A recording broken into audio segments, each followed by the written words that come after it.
help support our coverage using Blueberry, the community that gives creators the ability to make money, get detailed audience measurements, and host their audio and video.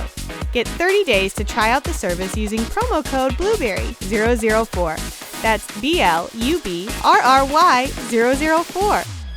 Today we are here. It's Karlheinz. Yes. And I am Don Bain, the gadget professor. Good morning, hey, sir. Good morning. Yeah, I got a bit of a cold. I hope I don't want to cough too much. That's okay. And you were from Brandenburg Labs. Now, your last name is similar, so you must be the CEO and the founder. That's correct. Excellent. So tell me about what it is that you do. In fact, most people would know my name from earlier times because they called me somewhat inaccurately the Father of MP3. The Father of MP3? Yep. Wow. That's something. Now I know you. Okay. And I've been at CES quite some times. I used to work for Fraunhofer, first in Erlangen, where we did the MP3 work, then in Ilmenau. And now I reached the age limit of my Fraunhofer contract. So I thought there's some unfinished business. There are some things people have been dreaming of and never made work, so let's try. I love meeting people like this, you know, the inventors of a product. They have so much energy and passion. They never stop. What are we working on now? You know, they all dream to have sound in a headphone, which sounds not in your head, like I now hear you, right? But somebody really out there, or some sound source out there with direction and distance realistically. We call it plausible reproduction. Plausible. And that's something a lot of companies have tried over the years. There's been more than 50 years of research. But the progress has been slow. You can use head tracking to get about the right direction, but that's about it. You always have the sound near your head. So the question is how to do this better. And we found in the basic research something people had been thinking of, but it's never been in the textbooks, that the acoustics of the room you are in is a very important factor. Okay. So now we have a proof of concept up in the Venetian on the 29th floor, where people first listen to some music from loudspeakers, then they get the headphone on, and they don't even realize that the headphones are switched on because they still think the loudspeakers are playing. Oh, it's coming out of the loudspeaker. It sounds like it's coming out of the loudspeakers, but it's in reality the headphones. They take off the headphone and they are, I couldn't believe that. That's pretty fascinating. So how is that process achieved? That uses some of the known stuff with having a generic head-related transfer function, as it is called. Then we do some measurement of the room. That's one setup process early on. We did that on Saturday morning. So it's similar to the stereos that you used to buy in the old days, like the Denons, and you push the button and it would spray sound around the wall and get it back and supposedly direct the sound to where it was needed? With loudspeakers, people have done similar things for a long time. Okay. But for headphones, it never worked. Never worked.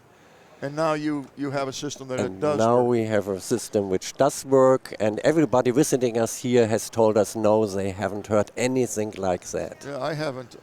So in other words, if you go to the symphony and you're sitting in the symphony, I mean, it never sounds like it's. Fortunately, the headsets will never do it justice because of the acoustics in the room and just the ambience of the sound. Yeah. With loudspeaker, you can do great things these days. We've been working on that long time ago when I was still with Fraunhofer. But now with headphones, that's the first time you get the same realistic sound theater like you get from loudspeakers. Very interesting. Now, do you have a prototype? That we call it proof of concept, but mixing studios who want to mix for multi-channel content like Dolby Atmos and others don't want to do so. Right.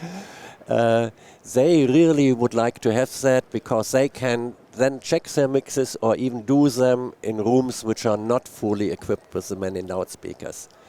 So we have some systems already out there. In fact, one is in Belgium. The next one will be set up in Switzerland a few weeks from now.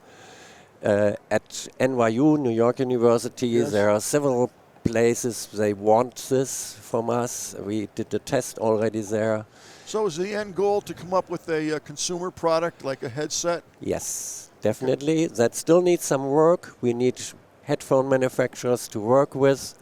We are open for corporations. I do want to establish a brand myself with this. With your Brandenburg name on it. Yes. The Brandenburg headsets. Yep. People have told me so often with MP3, why did Apple make much more money from it than you did? Still, we got a lot of licensing income, more than €1 billion in total for Fraunhofer. And some of that went to myself. Good. But that's why I can fund this company now. I see. But, of course, who does the full thing from IP to implementation to selling the products gets a much bigger share of the Absolutely. income. It's called capitalism. Yes. Now, where are you based out of? In Germany, in Ilmenau, that's halfway in between Berlin and Munich. It's a little town. Okay. So it's nice to live there. Okay.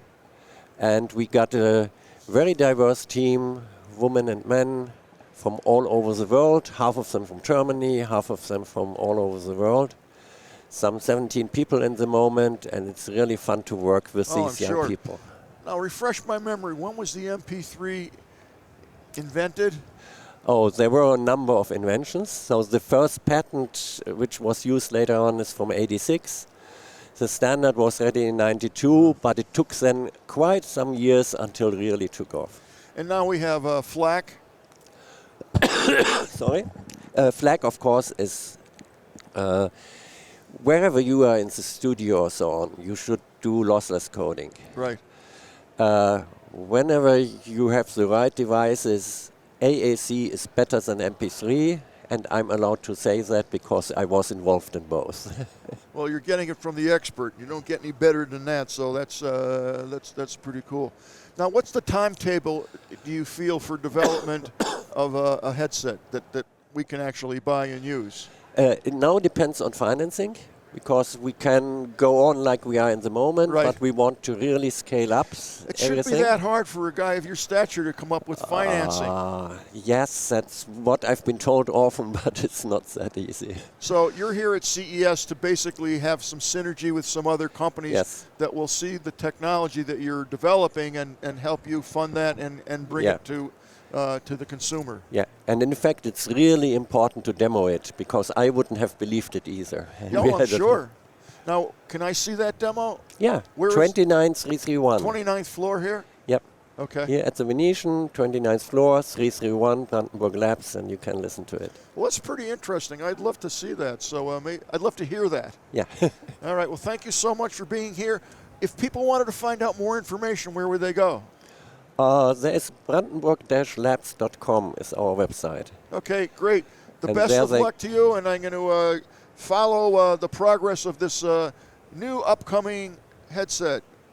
I'll be one of your first customers. Great, thanks. Okay, very nice to meet you. Thanks. Thank you. Thank you so much. The Tech Podcast Network CES 2024 coverage is executive produced by Michelle Mendez. Technical directors are Kurt Corliss and Adam Barker. Associate producers are Nancy Ertz, Clinton Millsap, Sergio Velasquez, and Terry Willingham. Voiceover by Aaron Hurst. Our hosts are Marlo Anderson, Don Bain, Todd Cochran, Scott Ertz, and Christopher Jordan. Studio and equipment are provided by PLUGHITZ Productions. This has been a Tech Podcast Network broadcast, copyright 2024.